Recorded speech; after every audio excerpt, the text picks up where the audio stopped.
विद्यार्थियों सभी को मेरा नमस्कार। मैं सुमन देवी राजकीय महाविद्यालय सिवानी रीतिबद्ध काव्य धारा का संक्षिप्त परिचय लेकर आपके साथ उसकी मुख्य विशेषताएं और प्रवृत्तियाँ। सबसे पहले रीतिबद्ध काव्य धारा है क्या? यह वह काव्य धारा है जिसमें ग्रंथों की रचना केवल शास्त्रीय नियमों में बंद करके की गई हो। ये बद्ध लिखा है, यहाँ ध आएगा।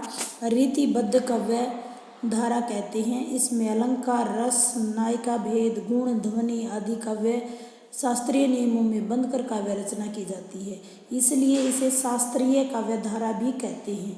इन ग्रंथों में संस्कृत के अनुसार लक्षण और उदाहरण दोनों ही प्रकार से इनका प्रयोग किया जाता है, इसलिए इसे लक्षण युक्त काव्य धारा भी कहा जाता है। ऐसी रचना करने वाले कवियों को रीतिबद्ध कवि कहते हैं।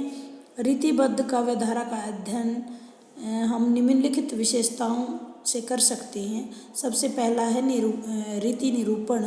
रीतिबद्ध कवियों ने रीति निरूपण की प्रमुखता दी है। प्राय सभी कवियों ने काव्यांगों का निरूपण करते हुए लक्षण ग्रंथों की रचना की है। रीति निरूपण प्राय 3 दिशाओं में हुआ है: अलंकार निरूपण, नायिका भेद निरूपण और छंद निरूपण। दूसरी विशेषता है आचार्यताओं का अभाव। रीतिबद्ध कवियों में आचार्यताओं का अभाव था। आचार्यताओं के लिए सूक्ष्म विवेचन और पर्यालोचन शक्ति की अपेक्षा होती है, जिसमें इन ग्रंथकारों में रीति ग्रंथकारों में अभाव रहा है। मौलिकता का अभाव रहा है। जो रीतिबद्ध कवि हैं इनके द्वारा जो काव्यांग निरूपण में मौलिकता का अभाव है, इन कवियों ने यद्यपि सैकड़ों रीति ग्रंथ लिखे हैं, लेकिन सभी जो है दूसरे रीति ग्रंथों की कॉपी मात्र है। तो सिद्धांतों का प्रतिपादन रीति ग्रंथकारों नहीं कर पाए हैं। मौलिकता का अर्थ होता है स्वयं के द्वारा लिखी हुई रचना। श्रृंगारिकता, रीति काल में श्रृंगार की प्रधानता है और रीतिबद्ध कवियों ने नायिका भेद के अंतर्गत श्रृंगारी रचनाएं प्रस्तुत की हैं। श्रृंगार रस का निरूपण रीतिबद्ध कवियों में मतीराम सबसे अधिक कर पाए हैं। संयोग में और वियोग में धनानंद सबसे ज़्यादा कर पाए हैं।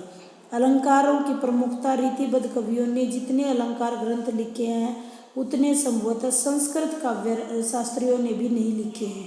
अपनी प्रतिभा का परिचय देने के लिए अधिकांश रीति ग्रंथों में अलंकार ग्रंथ का प्रणयन किया है। केशव इसके लिए प्रसिद्ध हैं। स्वच्छंद संयमित प्रेम का अभाव है।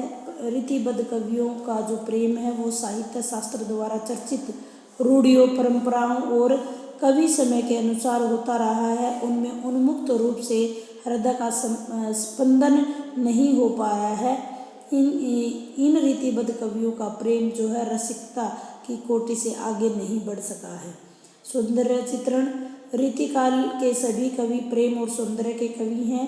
रीतिबद्ध कवियों ने सौंदर्य के स्थूल और मासल चित्र का अंकन भी किया है। नायिका का नक्शिक सौंदर्य प्रस्तुत करना उनकी रुचि रही है।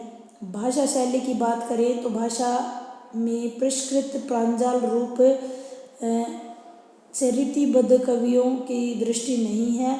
उन्होंने प्राकृत अपभ्रंश शब्द प्रयुक्त करके शब्द में एकता की अवहेलना की है। पश्चिमी ब्रज भाषा और पूर्वी अवधी भाषा के तालमेल द्वारा इनकी भाषा जो है विकृत हो गई है। शास्त्रीय परंपरा, रीतिबद्ध कवियों ने शास्त्रीय पद्धति पर रीति निरूपण करते हुए लक्षण ग्रंथों की रचना की है। रीतिबद्ध काव्य शास्त्रीय सीमाओं में बंधे हुए हैं। इनमें भाव, रस, नायिका भेद, अलंकार आदि का निरूपण काव्य शास्त्रीय परंपरा के अनुरूप किया गया है। छंद विवेचन, पाठकों को कविता में प्रयुक्त होने वाले छंदों की जानकारी कराने के उद्देश्य से रीतिबद्ध कवियों ने छंद विवेचन करने हेतु रीति ग्रंथ लिखे हैं। स्पर्धा की प्रवृत्ति, रीतिबद्ध कवियों में प्रतिस्पर्धा एवं प्रतियोगिता की भावना भी मिलती है। प्रत्येक रचनाकार अपनी रचना को सर्वश्रेष्ठ सिद्ध करने के लिए चमत्कारपूर्ण श्रृंगार साहित्य की रचना करने में लगा था। इस प्रकार इसमें स्पर्धा की भावना भी विद्यमान है। ब्रज भाषा की प्रधानता, रीतिबद्ध कवियों में मुख्य रूप से ब्रज भाषा की प्रधानता रही है। इन कवियों ने इस भाषा को साहित्यिक भाषा के चरम सोपान पर पहुंचा रखा था। फिर भी इस समय कुछ नीति साहित्य अन्य भाषाओं जैसे पंजाबी, कन्नौजी, अवधी आदि भाषाओं में भी रचा गया। भाषा की दृष्टि से इन कवियों में माधुर्य गुण की कोमलता अवश्य लक्षित होती है।